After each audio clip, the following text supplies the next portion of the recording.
कैसे हो आप लोग? स्वागत है आप सभी का। तो अभी क्या पढ़ रहे थे हम लोग पिछले क्लास में? लोकतंत्र में सत्ता की साझेदारी। लोकतंत्र में सत्ता की साझेदारी, और उसका ये हमारा तीसरा दिन है ना। तो अभी हमने क्या क्या उसमें पढ़ लिया कि लोकतंत्र में द्वंद्ववाद क्या होता है, कैसे ये द्वंद्ववाद की स्थिति और बढ़ती जाती है, उसके कारण तुष्टीकरण की राजनीति होती है, जिससे क्या होता है कि कोई कठोर कदम इससे नहीं उठाता है सरकार, उसके कारण बहुत सारी समस्याएं, हिंसा उनसा कहीं देखने को मिलता है। जैसा कि उदाहरण के माध्यम से हमने देखा भी कि मुंबई में जाते हैं उत्तर भारतीय छात्र, तो वहां पे उनके साथ क्या होता है, अक्सर हिंसा की घटनाएं सामने आती है। आप न्यूज देखते होंगे, टीवी देखते होंगे, मोबाइल देखते होंगे, तो वहां के माध्यम से भी आपको सूचनाएं मिलती होगी। और उसके बाद आपने कभी इस बुक के माध्यम से ये भी दिया है कि असम में छात्रों को, मैसूर में बिहारी छात्रों को पीटा गया।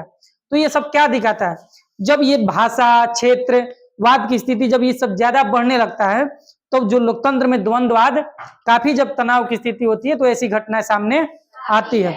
और जो कि लोकतंत्र के लिए हमारी ये क्या है, चुनौती है, क्योंकि हमारा संविधान जो है क्या पूरे भारत में क्या कहता है कि हम कहीं भी निवास कर सकते हैं, कहीं भी व्यापार कर सकते हैं, कहीं भी रह सकते हैं।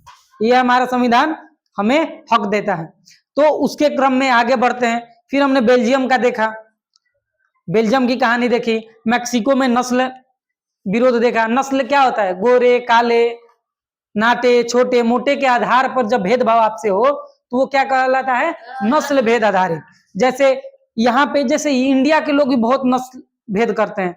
आपने जैसे देखा होगा कि हमारे नॉर्थ ईस्ट के भाई बहन है, नॉर्थ ईस्ट यानी अरुणाचल प्रदेश, मणिपुर, मेघालय, इन सब, असम, तो उनका थोड़ा जो फेस होता है, बॉडी होता है, हमसे क्या होता है, अलग होता है। अलग होता है कि नहीं होता है? अलग क्यों होता है? वहां का जियोग्राफिकल कंडीशन, वहां का जो चीजें ऐसे चलते आ रही है, खान पान, वो निरंतर वहां से क्या होता है, प्रभावित होता है। जहां भी हम रहते हैं, हमारा फेस, हमारा खान पान, हमारा रहन सहन हमारे ज्योग्राफी पे बहुत हद तक डिपेंड करता है। अगर आप साउथ में जाएंगे, कर्क रेखा के तरफ नीचे जाएंगे, तो वहां बहुत सारे लोग आपको काले दिखेंगे, काले रंग के। अब क्यों दिखेंगे? क्योंकि वहां जो है भूमध्य रेखा जो है हमारी, उसके नजदीक है। और जब भूमध्य रेखा के नजदीक होते हैं, तो जो सूर्य की रोशनी होती है वो डायरेक्ट आती है। तो जब डायरेक्ट आती है तो आपको बॉडी का वहां रंग काला दिखता है। अगर आप ऊपर जाते हैं तो वहां के लोग गोरे दिखते हैं। अगर जम्मू कश्मीर जाएंगे, लद्दाख जाएंगे, या आपने विदेशियों को देखा होगा, फॉरेनर, तो उनको क्या देखे होंगे आप, गोरे गोरे देखते होंगे, एकदम जैसे भूरे जैसे। क्यों? वहां धूप की कमी होती है। क्या होती है? धूप की। इसके कारण वहां क्या होता है, त्वचा एकदम गोरी होती है। और इसी कारण आप देखते होंगे कि मूवी देखते होंगे तो वो लोग सन बाथ ले रहे हैं। सन बाथ मतलब क्या होता है, जैसे हम धूप से नहाना, सन बाथ मतलब धूप में हम लेटे हुए हैं। हमारे यहाँ तो सिर्फ ठंडे में लेटते हैं लोग। ठंडा में हम लोग क्यों लेटते हैं? क्योंकि क्या होता है, विटामिन डी का कमी होता है। विटामिन डी का क्या हो जाता है, कमी होता है। तो उनमें सोचिए कि वो क्या करते हैं, वो इतने ठंडे प्रदेशों में रहते हैं जहां इतनी बड़ी बड़ी बिल्डिंगें हैं, धूप नहीं मिलता है, तो अक्सर वो विटामिन डी लेने के लिए क्या करते हैं, धूप में आराम से लेटे हुए होते हैं। आपने मूवी में ये सब सीन देखा होगा, देखा होगा सबने। खैर छोड़िए। तो यही होता है कि नस्ल भेद, यानी जैसे हम लोग उनको क्या बुलाते हैं, कोई कोई लोग ऐसे, कुछ लोग होते हैं जो बोलते हैं अरे तुम तो चीनी जैसे लग रहे हो, अरे तो वो देखो ये तो चीनी चीनी, नेपाली नेपाली, ऐसे लोग बोलते हैं। आपने कभी सुना भी होगा कि अरे वो तो नेपाली जैसा लग रही है। नॉर्मल लोग भी बोल देते हैं। किसी का हमारे आसपास में नाक थोड़ा सा ये क्या हो जाए, हाँ दबने जैसा, ये चपटा जैसा, जैसे लोग बोलते हैं वैसा हो जाता है, तो क्या बोलने लगते हो, करे देखना ही नेपाली नहीं लगा था, बोलते हैं ना। तो ये क्या है, ये भी नस्ल भेद है। ये क्या है, नस्ल, जिसके शारीरिक बनावट के आधार पर अगर किसी व्यक्ति के साथ हम किसी प्रकार का भेदभाव करते हैं तो वो क्या कहलाता है, नस्ल आधारित भेदभाव। समझ में आई? विदेश में आप जाएंगे तो वहां बोलेंगे कि काले आ गए। अमेरिका में काले गोरे का भेद है। वहां पे रेसिज में, अगर आप ब्रिटेन में जाते हैं, वहां पे जाते हैं तो बहुत सारी देखने की इंडिया के बाहर के लोगों के नाम पर ऐसी घटनाएं अक्सर आती रहती है। ठीक। फिर श्रीलंका में देखा, श्रीलंका में हमने क्या देखा कि वहां भाषा का भी विवाद है और क्षेत्र का भी विवाद है। श्रीलंका में मुख्यतः कौन सी भाषा है जो श्रीलंकन है, सिंहली। कौन सी है? सिंहली। और एक है तमिल। तो सिंहली और तमिल में अक्सर ही विवाद चलता रहता है। तो इनमें विवाद होता रहता है, क्षेत्र को लेकर विवाद होता रहता है। जो ये तमिल लोग हैं, ये उत्तरी श्रीलंका में और पूर्वी श्रीलंका में निवास करते हैं। बाकी संपूर्ण में क्या होता है, सिंहली लोग निवास करते हैं, जो सिंहली भाषा बोलते हैं, जो खुद को बोलते हैं कि हम श्रीलंका के हैं। और ये तमिलों को बोलते हैं कि ये भारत से माइग्रेट करके गए हुए हैं। और बहुत सारे लोग तमिल से भारत से ही माइग्रेट करके तमिल वहां पे बसे हैं, ठीक ना। तो उनमें अक्सर ऐसी लड़ाई भाषा को लेकर, क्षेत्र को लेकर होती रहती है। अब ये देख लिए, अब आते हैं हम भारत पे। भारत में भी तो स्थितियां हैं, और भारत में तो स्थितियां और भी क्या है, ज्यादा है। ऐसे भारत में धर्म के नाम पर, जात के नाम पर, लिंग के नाम पर भेदभाव है कि नहीं है, विभिन्नता है कि नहीं है। शारीरिक बनावट के आधार पर भी है, रंग के आधार पर भी है। अभी एक लड़की काली हो जाए तो कोई शादी नहीं करेगा, वो क्या है, ये हमारी वही तो दकियानुसी सोच का परिणाम है कि लड़की कैसी होनी चाहिए। हमारे यहाँ समाज का मापदंड ही है कि लड़का कमाने वाला, लड़की सुंदर। दो लोग सफल माने जाते हैं, एक लड़का कमाने वाला और एक लड़की सुंदर। अगर आप लड़की सुंदर हैं, भले पढ़िए ना लिखिए, कहीं ना कहीं आपका शादी कोई ना कोई लेकर चला जाएगा। अगर आप एवरेज हैं, अगर आपका रंग सांवला है, तो आपके घर में लोग होंगे, देखिएगा शादी करने में कितना दिक्कत है कि नहीं है। तो ये भी रंग के आधार पर क्या होता है, रंग के आधार पर ये भी क्या है, भेदभाव है। लेकिन हम लोग इसको समझते नहीं है कि क्या, लोग बोल देते हैं नहीं मेरा मन मेरा मन, ऐसा नहीं है, भेदभाव है। जब आपका मानसिकता, जबकि सबकी शारीरिक बनावट एक जैसी है, कोई विशेष अंतर नहीं है, अंतर है सिर्फ रंग का। वहां रंग के आधार पर गुण कोई नहीं जानता है, जानता है कोई, हो सकता है जो वैसे उनमें ज्यादा गुण हो, लेकिन फिर भी उनका चुनाव नहीं होता है, ऐसा देखने को मिलता है। तो ये सारी चीजें क्या है, फिर से जात के आधार पर तो देख ही रही हैं आप, जातिवाद क्या होता है, सभी लोग इससे परिचित होंगे, है कि नहीं है। किसी को अपने से छोटा मानना, किसी को अपने से बड़ा मानना, ये पता है, ये सबसे गंदा सोच होता है। क्यों, क्योंकि जाति और किसी के यहाँ जन्म लेना आपके बस में नहीं है, आपने वो कमाया नहीं है। और नाज करना चाहिए जो आपने कमाया है। घमंड करने वाली चीजें या प्राउड करने वाली, गर्व करने वाली चीजें क्या होती है, जो आपने अपने दम पे हासिल किया हो। और जो आपका जन्म है वो आपने हासिल नहीं किया है, आप बाई चांस किसी के यहाँ पैदा हो गए हैं। और ये भी उतना ही सच है कि आपके पापा ने, आपके मम्मी ने ये भी नहीं सोचा होगा कि एकदम आप ही पैदा हो, सब बाई चांस पैदा होते हैं। तो इसमें घमंड करने वाली, इसमें बड़ा छोटा करने वाली, ये सब कोई चीजें नहीं है। आप वैसा काम कीजिए, वैसा कर्म कीजिए, तो आपको वैसा ओहदा मिलना चाहिए, इस पे घमंड करना चाहिए। लेकिन लोगों को जातिवाद, जाति ऐसा ही सबसे प्यारा होता है, जाति कहीं नहीं छूटना चाहिए, है कि नहीं है। तो इसी कारण देखो ये समाज क्या है, अभी बात करें तो ये जातिवाद जो है सबसे समाज के विकास में क्या है, बाधक है, ठीक ना। सबसे बड़ा बाधक है जातिवाद और ये जाति। इसके कारण आपके समाज में कौन पीछे है, उसके साथ क्या ज्यादतियां कर रहे हैं, वो किसी को नजर नहीं आता है। लोग किसी को गाली देते हैं, अरे तरह करके ही बुलाते हैं, सिर्फ जाति देखकर। आपने उसका काम नहीं देखा, फिर भी वो देखेंगे कि इस जाति का है, तो आप उसको बदतमीजी से बोलते हैं। किसी उसी जाति को देखकर उसे क्या बोलते हैं, तमीज से बोलते हैं। ऐसी भी घटनाएं आपको सामने आती होंगी। तो इन सब चीजों से क्या करना है, ऊपर उठना है। और ऊपर उठेंगे कब आप, जब आप पढ़ेंगे, अच्छे आप शिक्षा लेंगे, अच्छी शिक्षा लेंगे, कहीं अपने पैरों पर होंगे, तभी इन कुरीतियों से आप लड़ सकते हैं। अन्यथा आपके ये जो पूर्वज हैं, ये जो आपका समाज है, सब वैसा ही है। और हम हो या आप हो, कोई अकेला बदलाव नहीं ला सकता है। तो जब आप लोग शिक्षित होंगे, आप लोग इसके विरुद्ध में खड़े होंगे, तो हो सकता है आने वाले समय में बदलाव हो। हालांकि ये भारत है, पता नहीं बदलाव दिखता है नहीं यहाँ, क्योंकि जाति खून में बसा होता है, जाति सबके। आजकल तो और है, गाना, स्टेटस, सबका देखो जात का स्टेटस लगाते हैं ना, तो ये सबके खून में ही है। और इसमें गर्व करने वाली कोई बात है नहीं, आपने चुना नहीं है, ठीक है। अब यहाँ पे देखो, यहीं से जब हम स्टार्ट कर दिए, तो यहाँ पे हमारे भेदभाव में या विभाजन में, सामाजिक विभाजन। सामाजिक विभाजन क्या होता है?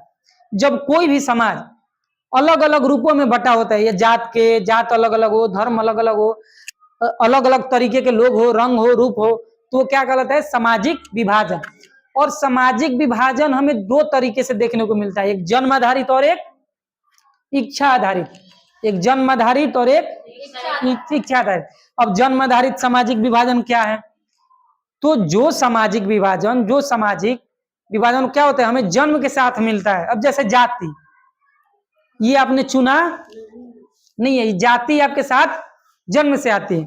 मान लीजिए कोई दलित का बच्चा है, वो दलित कास्ट में पैदा हो गया, दलित के यहाँ पैदा हो, तो उसने वो चुनाव नहीं किया है, वो बाई चांस पैदा हो गया।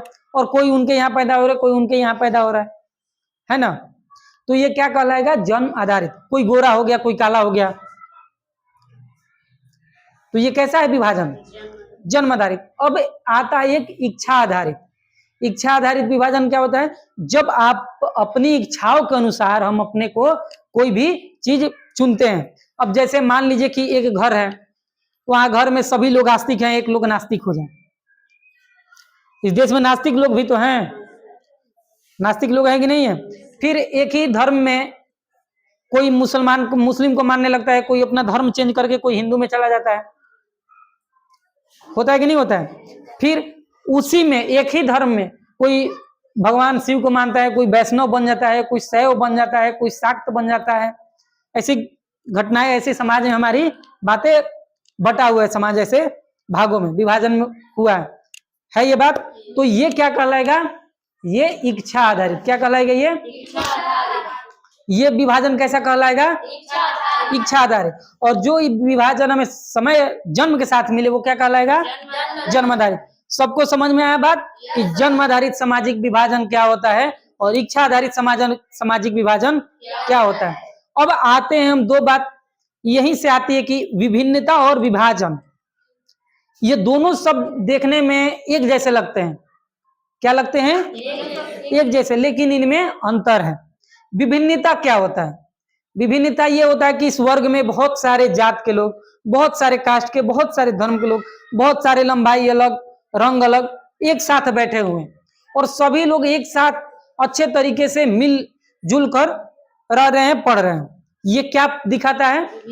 विभिन्नता। और इससे हमें क्या देखने को मिलता है? इसकी सबसे बड़ी खूबसूरती है कि अरे देखो, इस क्लास में, इस जगह पे इस तरीके के लोग हैं, उनका रहन सहन इनका ऐसा है, इनकी लंबाई से, तो ये हमें विभिन्नता दिख रही है। और इसी में लोग क्या करते हैं?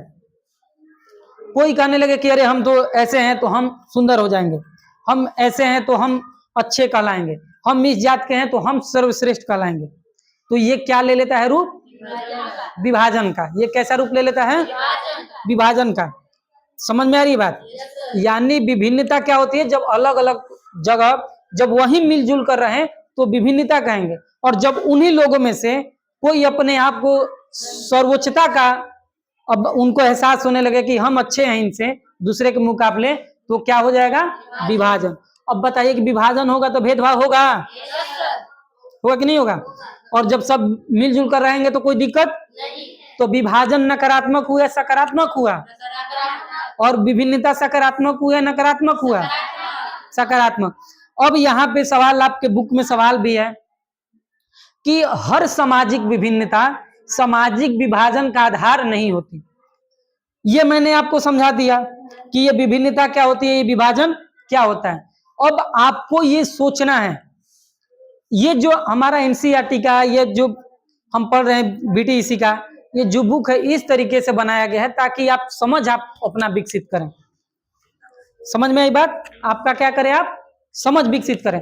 तब आपसे अगर सवाल मैं करूं कि हर सामाजिक विभिन्नता सामाजिक विभाजन का आधार नहीं होती, तो इस सवाल को सुनकर आपके मन में क्या क्या आ रहा है?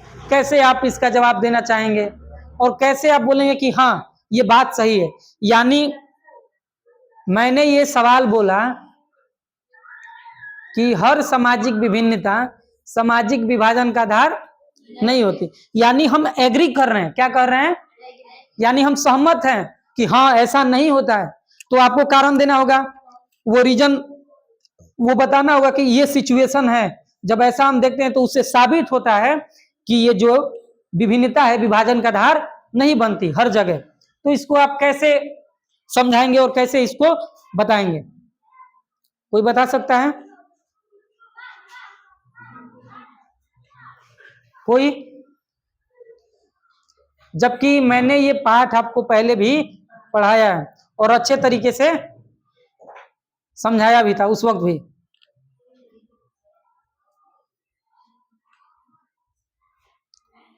अच्छा, मैंने क्या बताया था कि यहाँ के छात्र जो हैं, यहाँ के लोग कमाने मुंबई गए, कमाने मुंबई जाते हैं, तो क्या एक ही जात के लोग जाते हैं? बहुत सारे धर्म, बहुत सारी जाति के लोग जाते हैं, जाते हैं कि नहीं जाते हैं? जाते हैं। तो ये जो लोग जाते हैं, यहाँ पे इनका जात अलग है, यहाँ पे इनका हित अलग है, लेकिन जब वहां पे जाते हैं उनके साथ हिंसा होता है, तो वहां पे क्या होता है? हिंसा तो कोई स्पेशल जात देखकर नहीं होता है, होता है? हिंसा होता है तो किस पे होता है? पूरे लोग पे। जो बिहार से लोग आते हैं तो पूरे बिहारी के साथ हिंसा होता है। तो बताइए कि यहाँ तो विभिन्नता थी, सारे लोग अलग अलग जाति से गए, अलग अलग धर्म से गए, यहाँ पे सबका हित अलग अलग था, सबका हित अलग अलग था ना। लेकिन वहां पे गए तो सबका हित क्या हो गया? चेंज हो गया, बदल गया। क्या हो गया? अब सबका हित हो गया ये कि हम बिहारी हैं, हमारे साथ मारपीट हो रहा है, तो हम एक बिहारी होने के नाते वो अगला बिहारी होने के नाते क्या करते हैं? लोग उसके सपोर्ट में आ जाते हैं और उसके विरोध में खड़े होते हैं। ऐसा देखने को मिलता है ना। तो इस बात से क्या पता चलता है?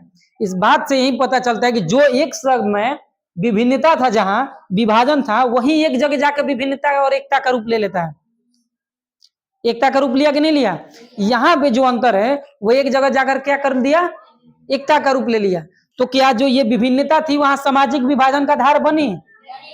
और यहाँ पे वो लोग आएंगे तो फिर यहाँ पे भेदभाव करेंगे, भेदभाव करते हैं। यहाँ पे फिर वो जाति देखने लगेंगे, धर्म देखने लगेंगे। लेकिन जब यहीं उठ के लोग, बहुत सारे लोग जब कहीं नई जगह जाते हैं तो वहां यही विभिन्नता एकता का रूप ले लेती है, वो सामाजिक विभाजन का आधार नहीं बनती है। जैसे बहुत सारे भारतीय छात्र विदेशों में जाते हैं पढ़ाई करने, जाते हैं विदेश में पढ़ाई करने जाते हैं, जैसे ऑस्ट्रेलिया, कनाडा, बहुत सारे भारतीय छात्र पढ़ाई करते हैं। और अक्सर आपने, अगर आप न्यूज देखते होंगे तो आपने देखा होगा कि भारतीय छात्रों को कहीं कहीं पीटा गया। ऐसी घटनाएं कभी कभी देखने को मिलती है जहां भारतीय छात्रों को पीटा गया। तो वहां भारतीय छात्रों को पीटा जाता है तो क्या स्पेशल जाति के छात्रों को तो नहीं पीटा जाता है? क्या स्पेशल स्टेट के छात्रों को तो नहीं पीटा जाता है? नहीं पीटा जाता है ना। वहां पे एकता का आधार क्या बना? कि हम सभी भारतीय हैं। क्या एकता का आधार बना? यहाँ पे अभी हम भाषा के नाम पे लड़ रहे हैं, भाषा के नाम पे लड़ रहे हैं, क्षेत्र के नाम पे लड़ रहे हैं, लड़ रहे हैं कि नहीं लड़ रहे हैं? जैसे बिहार के लोगों को मारा जा रहा है, महाराष्ट्र में मराठी बोलने के लिए लोगों को पीटा जा रहा है, ठीक। तो अभी हम भाषा के और क्षेत्र के नाम पे लड़ रहे हैं। फिर यहां से बिहारी जब उठ के गए महाराष्ट्र में तो उनका हित क्या हो गया? एक हो गया। तो ये विभिन्नता वहां सामाजिक विभाजन का आधार नहीं बनी। उसी तरीके से ये जितने स्टेट के लोग हैं आपस में लड़ रहे हैं, है कि नहीं है? कि मराठी बोलो तो ये तो वो, ऐसे अपने आप में क्या है? तनाव की स्थिति है, लड़ झगड़ रहे हैं, हिंसा हो रहा है कहीं कहीं। फिर जब यही लोग, बहुत सारे अलग अलग राज्यों से लोग जब विदेश में जाते हैं तो उनका हित क्या हो जाता है? एक हो जाता है। वो महाराष्ट्रियन ना बनकर, तमिलियन ना बनकर, बिहारी ना बनकर क्या बन जाते हैं?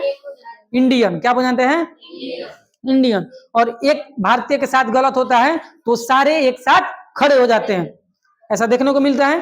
तो यहां भी क्या देखने को मिलता है? इस उदाहरण से भी हम ये समझ सकते हैं कि सामाजिक विभिन्नता जो है हर जगह सामाजिक विभाजन का आधार नहीं बनती, हर जगह सामाजिक विभाजन का आधार नहीं बनती। और इससे यह भी साबित होता है कि हमारी जो पहचान है एक नहीं है, एक से ज्यादा है।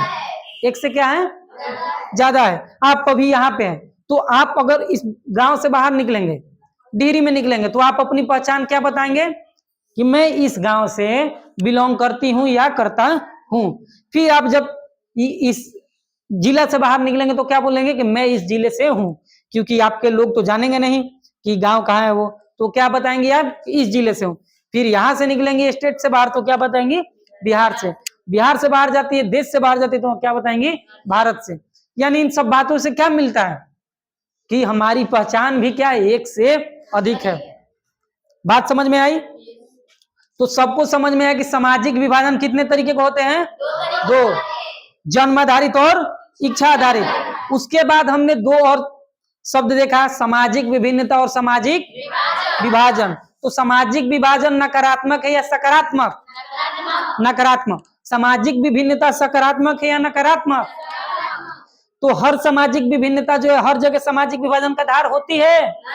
नहीं होती है। वही कहीं जाकर एकता का रूप ले लेती है कि नहीं है? अब यहाँ से पूछा जाए कि हमारी पहचान एक है या एक से ज्यादा है? सबको ये बात समझ में आई? किसी को कहीं दिक्कत नहीं ना? तो आगे हम कंप्लीट करेंगे अब जाति का राजनीति पर प्रभाव। नेक्स्ट टॉपिक आपका क्या है? यानी ये जाति जो है कैसे हमारे राजनीति को प्रभावित करती है। उसके बाद ऐसे ही हमें जाति पर देखना है, धर्म, लिंग कैसे भेदभाव होता है, इन सारे टॉपिक को हम देखते जाएंगे। और इससे बीपीएससी में जो अभी बीपीएससी का प्री का एग्जाम हुआ था वो रिजल्ट आने वाला है, और मेंस का जो एग्जाम होता है, हर प्रतिवर्ष मान के चलिए कि 2-4 सवाल बीपीएससी में आ चुका है जाति को लेकर, कि जाति जो है, जाति जो व्यवस्था है, जातिगत भेदभाव कैसे ये बिहार की राजनीति को प्रभावित करता है, इसके प्रोज और कॉन्स क्या है, इस तरीके के सवाल आते हैं। और मैं कल सवालों को लेकर आऊंगा। अगर आप ढंग से पढ़ते हैं, अच्छे तरीके से इन बातों को समझ के चलते हैं, 10th की बातों को, 9th की बातों को, 11, 12, तो अगर इनमें से कोई भी अगर आगे जाकर आप सिविल सर्विस की तरफ रुझान करते हैं तो आप जो आज समझे रहेंगे वो कल काम आएगा। अन्यथा अगर आप इतना अच्छे बेहतर ढंग से समझाने के बाद आप नहीं समझेंगे तो फिर ये दोबारा जाकर आपको ज्यादा मेहनत करना होगा। लेकिन चीजें यही सब पढ़नी है। समझ में आई बात? तो कल आपको दिखाएंगे कि बीपीएससी में जाति से कितने सवाल अभी तक आ चुके हैं, ठीक है? और उसके बाद वो भी कल जाति का राजनीति पर प्रभाव हम कंप्लीट करेंगे, ठीक है? तो सभी लोग पढ़ाई कीजिए और बने रहिए मेरे चैनल पे। लाइक कीजिए, कमेंट कीजिए, शेयर कीजिए और सब्सक्राइब भी कीजिए। चलिए, जय हिंद।